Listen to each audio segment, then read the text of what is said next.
昨天我经过这个巷子啊，这个视频火了。这个巷子在市中心啊，我这个城市在崇州市，成都崇州市的中南街，这个就是属于市中心啊。但是这个片区，这个巷子进去这一个片区全都是这种城中村，很窄的路。如果你们有这个自驾的车，你们觉得你们能力也可以的，那你们就开到这个巷子里面来挑战啊！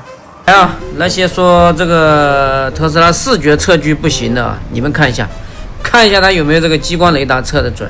白天我再给你们表演一次，你们看一下它这个，是吧？晚上看不清楚嘛，白天再给你们看清楚一点。你们可以把你们有激光雷达的，有这种各种外挂的啊，全部搞过来，在这里开一下你就明白了。反光镜只贴墙一点点。再给你们测一下，用卷尺给你们测量一下，大概就是个5到6厘米左右的一个空隙。对面3轮车小哥在催了，我把路给人家挡住了，我这个门也打不开，对吧？不然的话，我就把手机伸到那边去，给你们拍得清清楚楚，让你们看一下到底准确的数据是几厘米。这个巷子我已经走了很多次了，因为它离我家不远，这个边上就是菜市场，有时候可以走这边。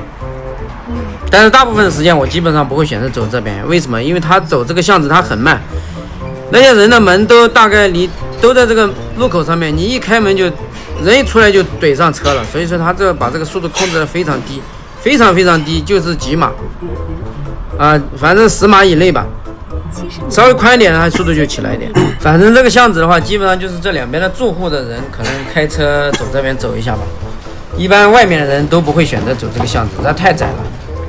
这窄的基本上要是有个车来的话，基本上都得到路口外面去。那走这里过的话，不如走大路就绕一圈。你们看他这个能力不是说偶发性的嘛？不，你每次走这里他都是这种他都有这个能力，他不是说一次能过一次不能过，对吧？你看他过这些弯道，这些把两边控制的这个距离极其的好，这真的没得什么说的，对吧？你看电瓶车嘛，他宁愿把这个电瓶车让的那边很宽，他这边轮胎我感觉到上别人这个门口这个台阶上面去了，一直在让这个边。反正就是他对行人和这种电瓶车的级别调的超级高，非常高，给他们让的距离都很远。你们看这个，简直吧，这个角度简直，哇塞，控制简直太牛逼了，这个。他转这个弯，他还要考虑这个后轮那个边上有一个台阶，对吧？你们刚刚看到那个台阶，他过来，他要是转不好的话，他轮胎就上了台阶了，那个台阶有点高。其实我们再回想一下刚刚2个电瓶车，其实如果人开的话，我们直接骑到那个路中间不让的话，他根本掐不到那个缝隙里面来。这些骑电瓶车的也是，你稍微在那个路口上面等上个2秒钟，这个车就过去了，你非得要挤过来大家都走不动。这个位置你看它这个边上又有很多这种花伸过来，但是它贴得很靠边，它是一直在这里犹豫思考吧，反正就是不怎么走。走呀，这哪有这个停止牌？但是他又知道这个离旁边这个车远一点，把那个花草的话你稍微顶着呀，你们看前面这个花，你看都给别人顶到那个边上去了。你们再看车内的这个视角，马上我要在这个路口让它右拐了，但是我这个没有开那个导航，因为这里面没有导航数据，只能慢油的话，你就把这个转向灯一直给它控制转向灯，它就知道往哪边走。慢油的时候你就一直控制这个转向拨杆，就相当于给它一个信号嘛，左转还是右转。你打着转向拨杆和它怎么样开车没有关系，他那个发现前面障碍物过不了，他自己就晓得会往后倒一把。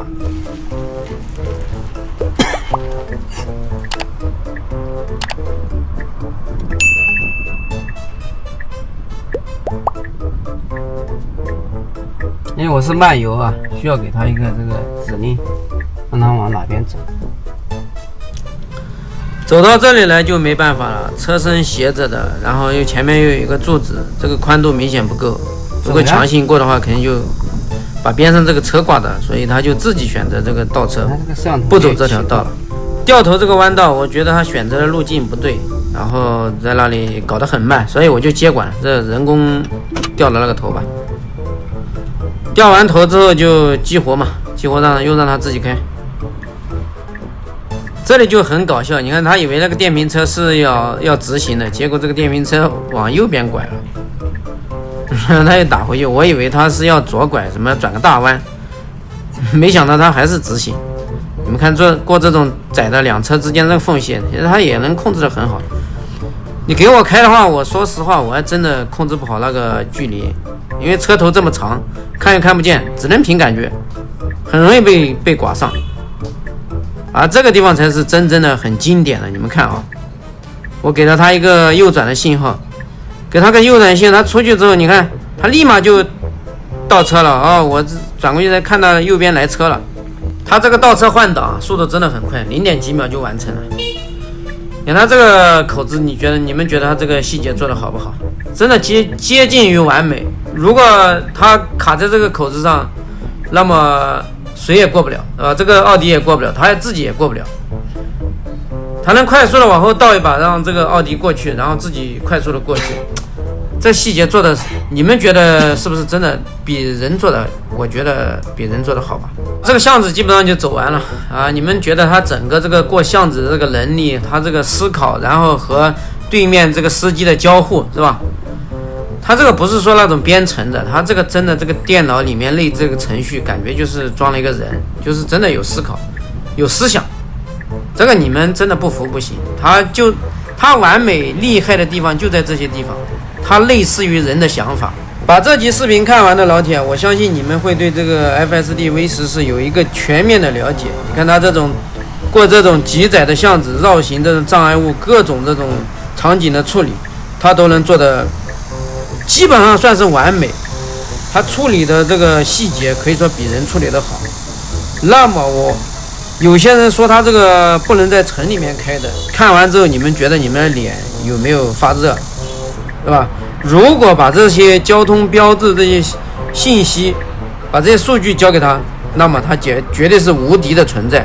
我这辆是标续的 Model Y 目前呢一共开了14000公里了给你们看一下我车身的状态原版原漆。目前这个车身还是原版原漆，看到吧？知道吧？车身没有任何这个剐蹭全部是靠这个 FSD 开出来的效果，看到吧？原版原漆，看一下。